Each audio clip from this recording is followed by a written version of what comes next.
What's up, everybody? This is Derek J407, and I'm here to give you my thoughts on the historic, groundbreaking, all-women's WWE pay-per-view known as Evolution. And if you didn't know, WWE was making history with this show. They were more than happy to tell you over and over and over again leading up to the show and throughout the show. Although they did it pretty subtly leading up to the show, because the build-up to this pay-per-view was pretty piss poor. It's been treated like an afterthought with all the crown jewel mess going on, and them heavily promoting that show more so than this one. But which reminder, Crown Jewel is this Friday. But yeah, the build-up has been very bad, but going into it, I was hoping that the women would put on a really good show, and they did just that. This, top to bottom, was a very enjoyable pay-per-view. Not even for a women's show, just in general. A lot of great matches, a lot of great storytelling. Not everything was perfect. There were a few, kind of questionable things that happened in there, but for the most part, I thought it was a good show. So, the show kicked off with the red carpet. There was no pre-show match, so they had this whole red carpet thing going on. It was basically going on backstage. A lot of the women in dresses and all that kind of stuff, just telling their feelings about the show and all that kind of stuff. And they were cut into the arena with Renee Young and Paige and Beth Phoenix on the panel talking. The show emanated from the Nassau Coliseum in Long Island, New York, and as a fellow New Yorker who has been to many shows from the Nassau Coliseum, I have to admit, the crowd was hot for this show. Like, pretty much every match, they were hot for it. So, kudos to the people in Long Island for that. But, the pre-show, just a bunch of interviews and stuff like that. Nothing really special. The actual show itself started with a little performance from Lizzie Hale and Nita Strauss, which was different. Speaking of different, the stage setup was a little unique. It looked like a stage setup for like a house show. It didn't look like the typical WWE stage that you would see on Raw and SmackDown and pretty much every single pay-per-view except for WrestleMania. So it looked pretty different. So didn't look drastically different. Like, it wasn't like done up with this, really fancy design, but it looked, pretty cool. It made for the show. It made the show have a unique little style to it, which I kind of liked. So, the opening match was, the team of Trish Stratus and Lita taking on the team of Mickie James and Alicia Fox. Originally supposed to be Alexa Bliss in this match, but Alexa Bliss has been bitten with the injury bug. She had an arm injury coming out of Hell in a Cell with Ronda Rousey, and in recent weeks, she got either a concussion or a broken nose at a house show, I think also from Ronda Rousey. So, note to self, keep Alexa Bliss far away from Ronda Rousey from now on. But she unfortunately could not compete in the actual match, but she was at ringside. But Alicia Fox, I guess, was the backup, so she was in the match. The crowd was hot for it, like I mentioned. A hot start to the show. They were really into Trish Stratus and Lita. Both got huge pops from the crowd. Both women looked incredible out there.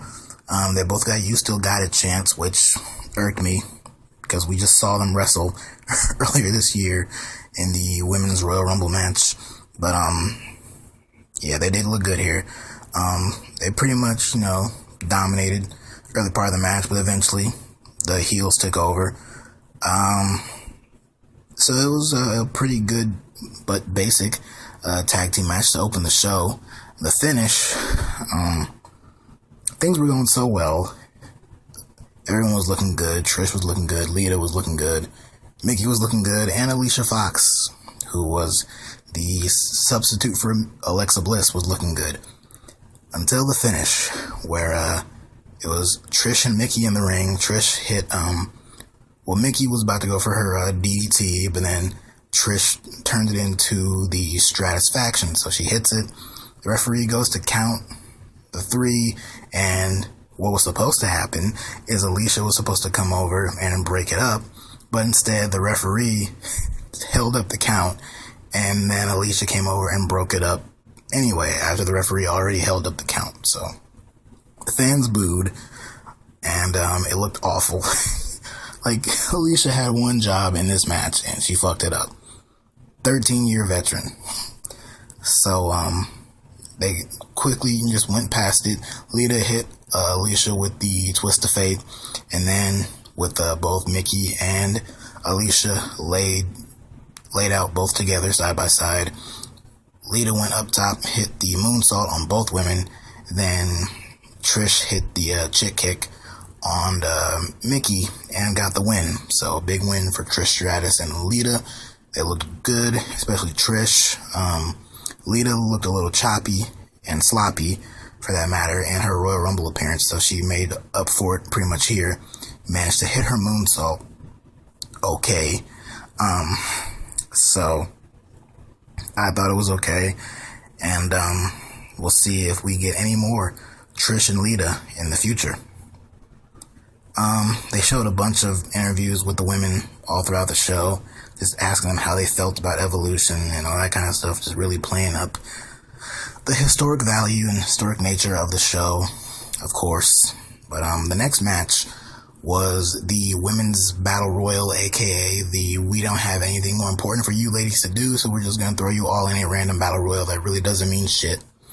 But it did mean something, because it was for a future championship match for the winner, and the participants were Naomi, Michelle McCool, Sonya Deville, Peyton Royce, Alundra Blaze was in this Battle Royal, Carmella, Kelly Kelly, Zelina Vega, Tamina, Ember Moon, Lana, Maria Kanellis, who looked gorgeous, Molly Holly, Dana Brooke, Nia Jax, Ivory, Asuka, Tori Wilson, who I've had a huge crush on ever since she was around in the Ruthless Aggression era, and she still looks great today. And rounding it out were Billie Kay and Peyton Royce, who, when they made their entrances, because each woman got their entrance, even if their music only played for like 8 seconds, everyone got an entrance. But Billie and Peyton, they came out, they were cutting a promo, talking about, you know, all the legends and the old people in the match, pretty much, you know, having one last spotlight, one last chance to the spotlight, and how they were gonna eliminate everybody. But of course, both of them got eliminated by everybody as soon as they got in the ring. I guess they got eliminated by all of the legends, because once they eliminated them, all the present talent surrounded the legends, and then from there, chaos ensued, and it became a battle royal. A lot of stuff happened in there. Of course, the legends had a presence in there. Alundra Blaze, from what little I saw of her, she looked okay. She's like 50 years old, or at least close to 50, or around 50 in some capacity, so she looked pretty good. She got eliminated by Nia Jax, though. At one point, speaking of Nia Jax, Nia and Tamina, who were both in the match, of course, they came face to face, and they did the Roman battle cry spot, which probably should have mentioned this at the beginning of the show. My thoughts and prayers go out to Roman Reigns, or Joe Anoa'i, as we are referring to him in this situation, who is battling his leukemia, returning, and will be gone for quite possibly a long time. This ain't nothing to fuck with, so people who are expecting him to be back in like 6 months or a year or something like that, I wouldn't be so sure about that. If we see him at all back, it might not be till like 2020. So, but hopefully he has a strong enough support system behind him. Hopefully he beat it once. And, just a really, really sad situation that happened this week.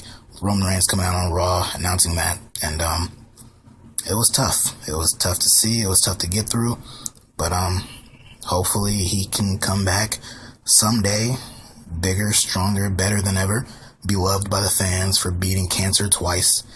And, yeah, all I can say is cancer sucks and go Joe. But, yeah, so Tamina and Nia did a little tribute to him, so I thought that was really cool. At one point, there was a big suplex spot where every woman in the ring did a suplex on one another. Carmella had a dance break spot. Ivory, who was in the match, she danced with her, so that was something. Eventually, you know, as we started to whittle down, at one point we had Asuka and Ember Moon face off, which started an NXT chant, which was cool. But then eventually Ember eliminated Asuka, so thought that was really interesting. Came down to what appeared to be the final three: Ember Moon, Tamina, and Nia Jax. Ember hit the Eclipse on Tamina, got her out of there. Then it came down to Nia and Ember. Both found their way over the top rope, both on the apron, and then Zelina Vega snuck back in, trying to eliminate both of them, but she was unsuccessful because Nia Jax came back in and beat her down and threw her out of the ring, threw her into Tamina, who was still out there.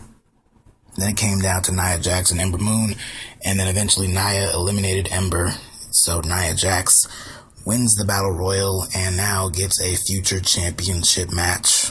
I presume, seeing how she's on Raw, that automatically means a Raw Women's Championship match, and seeing as how Ronda Rousey retained her championship, I guess it makes sense to go back to that story, considering the fact that at Money in the Bank, just a few months ago, we had a match between Nia and Ronda, which did not get a finish because of Alexa Bliss cashing in Money in the Bank, so it makes sense to go back to this story and, you know, play off the whole fact that there was no winner between the two of us. Like, you've beaten everyone in your path, but you haven't beaten me, Ronda. That can be from Nia's perspective, so it makes sense. Personally, I would have chosen Ember Moon to get the win here because I feel like an Ember Moon, Ronda Rousey feud, match, whatever, could be really fun. I think they could have a lot of fun together, but hopefully we get that somewhere down the line, maybe around Royal Rumble time or something like that. But I'm not upset with Nia winning. It is what it is. Pretty basic standard battle royal, had a lot of fun spots spliced in there, but overall it was meh. Speaking of meh, which I don't want to call it that, but it kind of was, and that was the finals of the Mae Young Classic. It was Io Shirai and Toni Storm. First of all, the Mae Young Classic the last 8 weeks has been awesome. Some of the best matches all year took place during this tournament.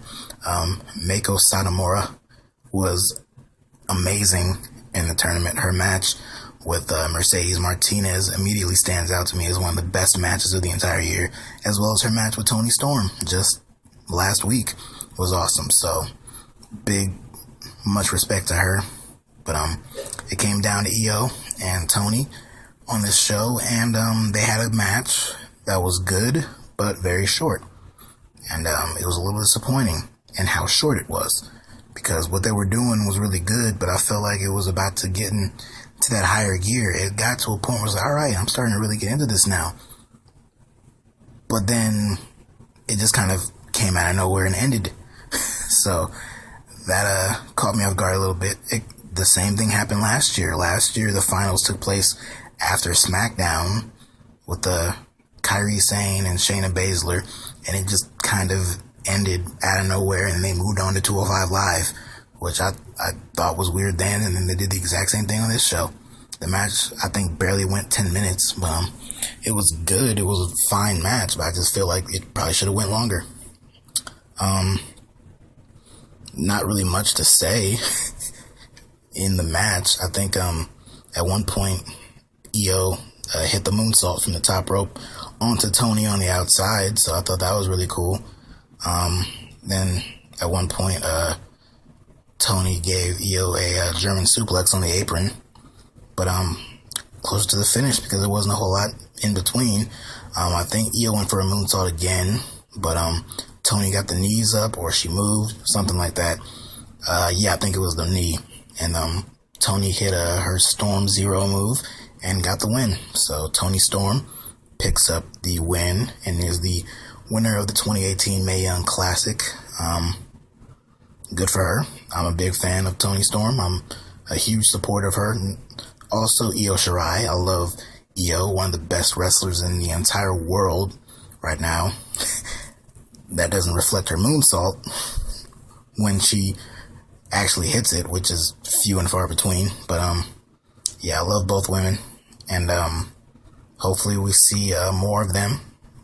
I know Toni is on the NXT UK brand, but hopefully we get to see her more elsewhere. I think she could be called up to Raw or SmackDown tomorrow, or this week I should say, and easily become one of the top stars in the entire division of either show. But yeah, so that's about it for that. So yeah, I wish it could have been longer. Wish they could have, and plus it seemed like they were toned down compared to what you would usually expect to see them do in like Full Sail, either on NXT or the Mae Young Classic or whatever. So they seem kind of toned down there, but good match. Just wish it was longer. But congrats to Toni Storm. The next match was the 6-woman tag team match. It was the Riot Squad taking on Sasha Banks, Bayley, and Natalya. Again, one of the matches on the show that just kind of seemed thrown together. Wish Sasha had a more prominently featured match on the show, but hey, her, Bayley, Natalya, and the Riot Squad all went out there with the intention of making this match mean something, because they were going balls to the wall throughout the entire match. Despite how sloppy things may have looked while doing so, they were giving it their all. Early on, Sasha and Natty hit a heart attack on Liv, which I thought was cool. It kind of went unnoticed, but well, I think Beth mentioned it. She mentioned how that was a Jim and Bret Hart's move. Now, maybe she didn't mean it like Jim Hart, but that's kind of how it sounded, though. There was the spot of this match, probably one of the ugliest spots of this match, was Sasha. She was trying to do like a overhead dive onto the Riot Squad, who all three of them were on the outside. She tried to do that over the top rope, but ended up getting kind of caught up and kind of just landed feet first on the apron and just kind of slid down on them. So that looked ugly, but not as ugly as the three women catching Sasha and then throwing her back and neck first into the barricade. And I mean, it was a cool spot, but it looked brutal. Speaking of brutal, at one point Bayley tried to do her under the bottom rope drop kick to someone on the outside. She tried to go for that move. I think on Ruby, she tried to go for that move, but when she went under the rope, her abdomen was right there next to the steel post, and in the ring was Sarah Logan, who came in for a baseball slide drop kick and kind of kicked her right into the steel post. So I thought that was a really cool move. Later on, Sasha was kind of outnumbered, and she was down, and I think Ruby was going for a dive, and Bayley came over and put herself on top of Sasha to try to soften the blow, but Ruby came down anyway and just landed on both of them. But I guess we're led to believe that Bayley got more of it. Then eventually Sasha tagged in Natty, who came in, cleaned house, locked both Ruby and Sarah in a double sharpshooter. So I thought that was really cool. And then the finish, we saw Natty hit a powerbomb on Liv Morgan. Bayley got the blind tag in. She dove off the top with an elbow drop.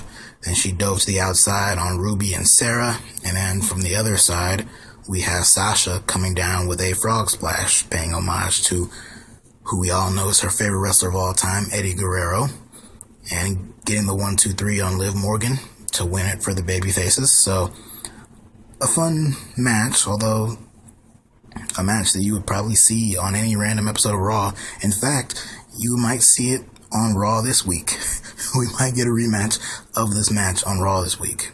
So, yeah, but it was fine, though. And good to see them try to make their match mean something. But, yeah, that's that.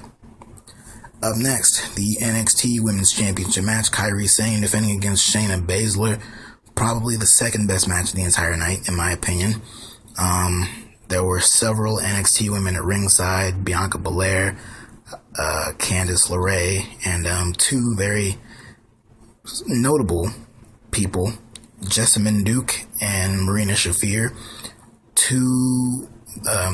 The other two halves of the MMA four horsewomen, along with Ronda Rousey and, of course, Shayna Baszler. So just keep that in the back of your mind as we go through this match. The match was really good. Like I said, second best of the entire night. The first, well, it's pretty obvious, but we'll get to that later. So the match was pretty good. Shayna worked over Kairi's arm for the majority of it, not only softening her up for a potential submission, but also would prevent her from hitting her insane elbow drop. So, smart booking of this match. There were, of course, a typical Shayna Baszler match involves weird, distortions and bendings and all that kind of stuff of people's arms, and there was no exception here. Bending Kairi's arm in different ways and stomping on it. It was very squeamish watching it, but despite having one arm, Kairi was coming back into it. At one point, Shayna gave her Irish whip into the corner, and she busted out of it and hit a one-arm spear on Shayna. So I thought that was really cool. Speaking of cool, and also pretty scary, at one point, both women were on the top rope, and Shayna was dangling Kairi Sane over the rope by her arm, by her injured arm that she was working over the entire match. So I thought that was really interesting. At one point, Kairi gave her a spike DDT in the middle of the ring. Shayna was down. She went up top looking for the elbow, but then Shayna rolled out of the ring, right out to the outside, and Kairi followed her with a dive right there on the outside. So I thought that was cool. And then setting up to the finish, we see Kairi toss Shayna over the barricade over by the NXT women. Most importantly, tossing her right into the laps of Jessamyn Duke and Marina Shafir. This led to both women trying to get involved and go after Kairi, but Kairi managed to thwart both of them off. And then we see her and Shayna get back into it. Shayna tries to lock in the Karafuda clutch, but Kairi ends up getting out of it, and then the referee goes to check on Shayna. So he has his back turned. Kairi was in the ropes, and I believe it was Jessamyn gave her a kick. So Jessamyn Duke kicked her behind the referee. Shayna reapplied the Karafuda clutch, and despite trying to fight out of it, Kairi had no choice but to pass out. So new NXT Women's Champion Shayna Baszler, first ever two-time NXT Women's Champion Shayna Baszler, and it looks like now Jessamyn Duke and Marina Shafir will be in her corner. By all accounts of their performances at the PC and on house shows and stuff like that, apparently these two are really damn good. Just like Shayna Baszler is really damn good. Just like Ronda Rousey is really damn good. So hopefully we get to see a little trio there in NXT with the two of them by her side as she goes into her second reign as the NXT Women's Champion. So should be fun. Up next was quite possibly the best main roster women's match in WWE history. One of the best women's matches in general in WWE history, but definitely one of the best main roster ones, because NXT and the Mae Young Classic, we've seen a whole lot of great ones. But as far as main roster, Raw or SmackDown or anything like that, this is one of the best. It was Becky Lynch and Charlotte Flair for the SmackDown Women's Championship. The first ever last woman standing match, despite the fact that just a year ago, Asuka and Nikki Cross had a last woman standing match, but let's go ahead and ignore that. WWE is good at that. Speaking of things WWE is good at, trying to manufacture and manipulate the crowd reactions. like they did in their promo for the Becky Charlotte match.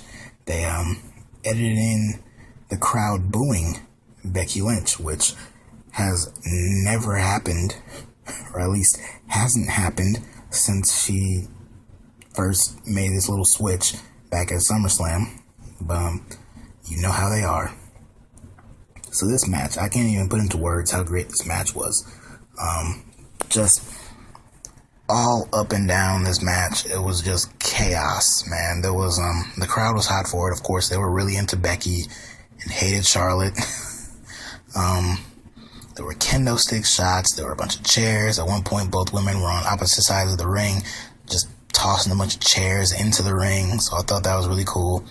At one point, Charlotte gave Becky a back suplex onto the chairs, which was pretty brutal. The match wasn't perfect because at one point, they introduced a table and Charlotte had Becky laid out on the table, went up top and was going for the moonsault, and she hit it, or she went for it and did the whole sequence. But first of all, she barely connected with the moonsault. She kind of grazed Becky and the table didn't break. So these two women are professionals. They went right back to it. Charlotte put Becky right back on the table, went right back up top, and instead hit a swanton off the top rope and came crashing down onto Becky through the table. So the table did break. It broke kind of weakly, but it did break. A ladder was eventually introduced, and we saw Charlotte put Becky in the figure 8 with her legs wrapped in between the rungs of the ladder, which I thought was really cool. Becky ended up breaking the submission with the use of a chair that the referee kicked over to her, which clearly was not supposed to be as obvious as it was, but the chair was a little far, so the referee just gave it a little nudge, which I thought was funny. We see Becky try to walk away again. She picked up her championship and walked through the crowd, trying to run away from the match. And of course, Charlotte came chasing after her, so we see a fight in the crowd. They eventually get back by ringside on the outside, where Charlotte sets up a ladder right by the announce table. But while she was doing that, she had her back turned to Becky, who ended up hitting her in the back with the championship belt. Then she put Charlotte on the announce table. I think it was the German announce table, I believe. And she climbed up the ladder and hit a leg drop off the ladder right onto Charlotte through the announce table. So, awesome stuff. The referee was counting. Charlotte managed to get back to her feet.